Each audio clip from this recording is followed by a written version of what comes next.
This video has been produced as part of the Records Access Documentation Project, funded by the Department of Families, Housing, Community Services and Indigenous Affairs to help improve access to the records of forgotten Australians and former child migrants. In videos 1 and 2, we looked at documenting your archival collection, which is the first step in allowing people to access their records. In this video, we aim to highlight the what, where, and the how of releasing records, which can often be the start of an emotional journey for those seeking information about their time in care. Firstly, the what. Records which are released are often from a number of sources and have been created for a range of purposes. As such, there is a need to explain the record at the time of release. This explanation includes the story of the record, how and why the record was created, and who created it, as well as the story in the record, the context in which the record was created, what its contents might mean, and its relationship to the care leaver. In addition to the concept of a child's file, there are often a lot of other records which can help fill in the gaps about a child's time in care. For example, annual reports, minutes of meetings, staff files, superintendent's reports, organisational histories, and in particular, photographs. These records give background information about the organisation and can help to make sense of the details of a personal file. Next, the where. The Forgotten Australians report recommends that support and counselling services be available at the time of release and after as required, and be available from an independent source if the care leaver does not wish to access those services provided by the former care provider.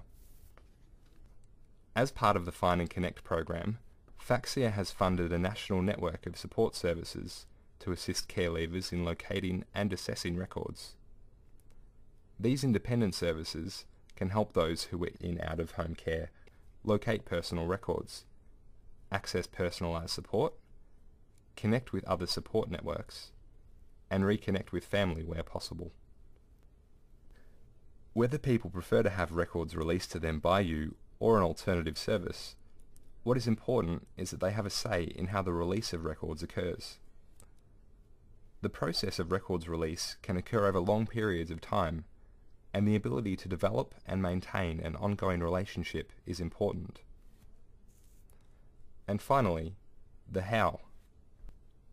There are often additional barriers to someone's legal right to access records about their time in care. These can include proof of identity requirements and interpretations of the Privacy Act. The principle of supported access, as recommended by the reports on forgotten Australians and former child migrants, should include a clear pathway to accessing records. As such, the application process should be as straightforward as possible, and ID requirements should not be overly rigorous. Interpretations of the Privacy Act should be based on care leaver needs. For example, when providing copies of photographs, it is possible to explain to the person accessing those records the ways in which they can make use of that photograph, rather than restricting their access to it.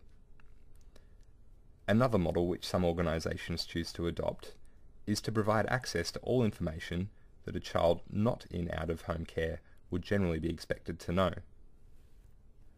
There are no hard and fast rules regarding access, and there are differences of opinion among groups of organisations and among care leavers, forgotten Australians and former child migrants. Beyond compliance with legislative requirements, a common sense approach is required so that people who are in care are able to access any records they are entitled to access in the way they feel is most appropriate at that time.